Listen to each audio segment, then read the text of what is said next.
इस शो को जो भी देख रहा है बाबा, घर में बैठ के सब लोग आनंद उठा रहा है, सब लोग दुआ आशीर्वाद दे रहा है, हमारे भाई लोग सारे लोग खुश हैं। मुझे तब विश्वास होगा जब एक बार आप डकार देंगे। एक बार बोलिए ना, ओ बोले बोले शंकर भगवान के।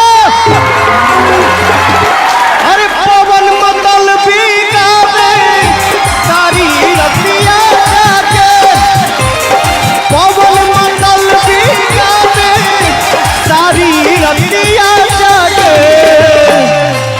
बिन भोले बिन बाबा के ई सरगम मधुभावन न लागे, भोले के ये सरगम सद्भावन न लागे।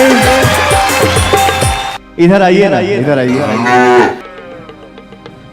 भैया। हो आज से हफ्ता भर पहले की बात है बाबा, जरा ध्यान से आप भी सुनिएगा। हफ्ता भर पहले की बात है कि हम रात को नींद में सोए थे और दिल्ली वेव म्यूजिक से हमको फोन आया कि भैया ऐसा ऐसा घटना घट गया। रोआ दहल गया, दिल कांप उठा। मैं एक सिंगर हूँ, एक एक्टर हूँ, तो मैं अपने सिंगिंग से और एक्टिंग से ही जवाब दूंगा जो देना होगा। मैंने क्या जवाब दिया? अब पवन पुकारे जगो महादेव हो, दिल का इलाज सचो धर्म के में हो।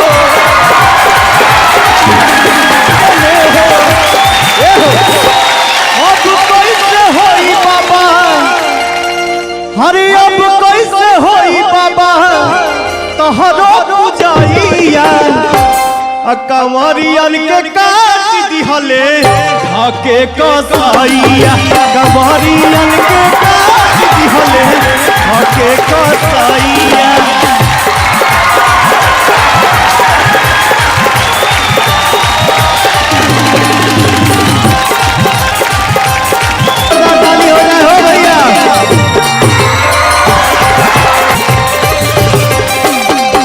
अमरनाथ बन के बैठल बाड़ा कश्मीर में,